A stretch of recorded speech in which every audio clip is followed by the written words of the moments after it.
Assalamualaikum warahmatullahi wabarakatuh. Perkenalkan, nama saya Khairul Andriansyah dari Universitas Mercu Buana, Fakultas Ekonomi dan Bisnis. Dan pada video kali ini saya akan membahas dua masalah kondisi perekonomian di Indonesia, yaitu pertama, masalah apa saja yang ditemukan oleh akibat otonomi daerah dan kebijakan apa saja yang dilakukan pemerintah guna mengatasi masalah tersebut. Lalu yang kedua, penjelasan kebijakan fiskal yang dilakukan oleh pemerintah guna percepatan pembangunan struktural di Indonesia. Lalu saya akan menjelaskan pembahasan masalah yang pertama. Sebelum itu, mari kita mengenal sistem pemerintahan di Indonesia, yaitu otonomi daerah. Menurut Undang-Undang Nomor 12 Tahun 2008 dan Undang-Undang Nomor 32 Tahun 2004, otonomi daerah adalah hak, kewenangan, dan kewajiban daerah otonomi untuk mengatur dan mengurus sendiri urusan pemerintah dan kepentingan masyarakat sesuai dengan peraturan perundang-undang. Dapat disimpulkan, otonomi daerah adalah keleluasaan, hak dan kewenangan serta kewajiban dan tanggung jawab pemerintah daerah untuk mengatur dan mengurus rumah tangga sesuai kemampuan daerah masing-masing. Lalu kita masuk ke pokok permasalahan, yaitu masalah apa saja yang timbul akibat otonomi daerah dan kebijakan apa saja yang dilakukan pemerintah guna mengatasi masalah tersebut.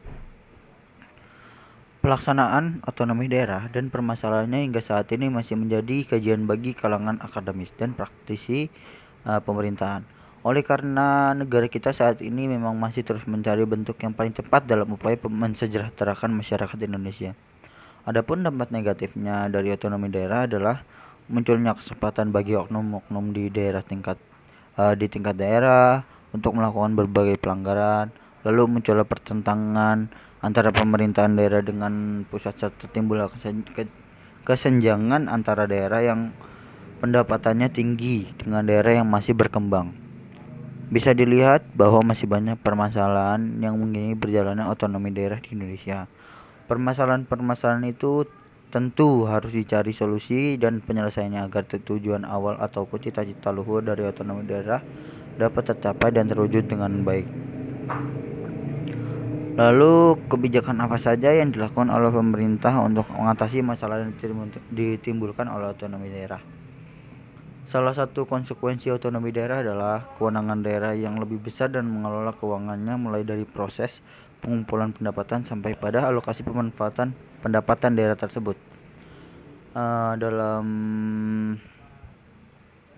kewenangan semacam ini sebenarnya sudah muncul inherent risiko bawaan bahwa daerah akan melakukan upaya maksimalisasi bukan optimalisasi perolehan pendapatan daerah. Upaya ini didorong oleh kenyataan bahwa daerah harus mempunyai dana yang cukup untuk melakukan kegiatan, baik itu rutin maupun pembangunan. Dengan skenario semacam itu, banyak daerah akan terjebak dalam pola tradisional dalam pemerolehan pendapatan daerah, yaitu mengintensifikan pemungutan pajak dan retribusi bagi pemerintah daerah.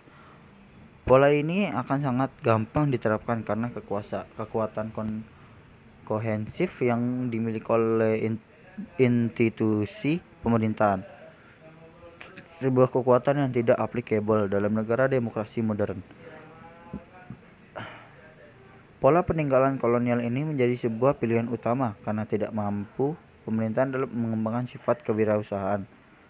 Bila dikaji secara matang, intensifikasi perolehan pendapatan yang cenderung eksploitatif semacam itu justru akan banyak mendatangkan persoalan baru dalam jangka panjang.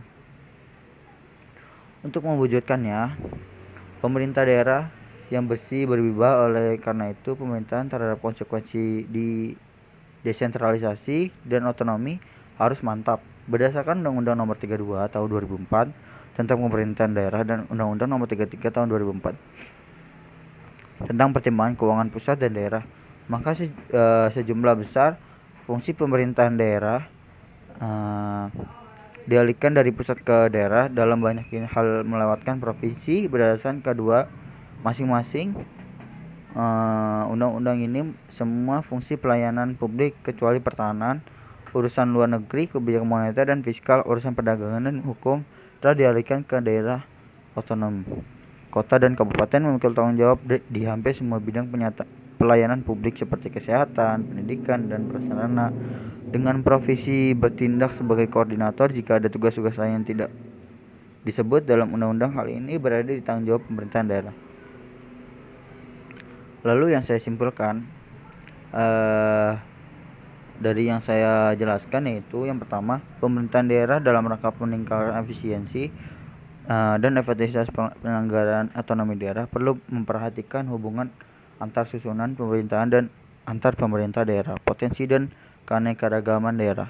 Lalu yang kedua, konsep otonomi luas nyata bertanggung jawab tetap dijadikan acuan dengan meletakkan pelaksanaan otonomi pada tingkat daerah yang paling dekat dengan masyarakat.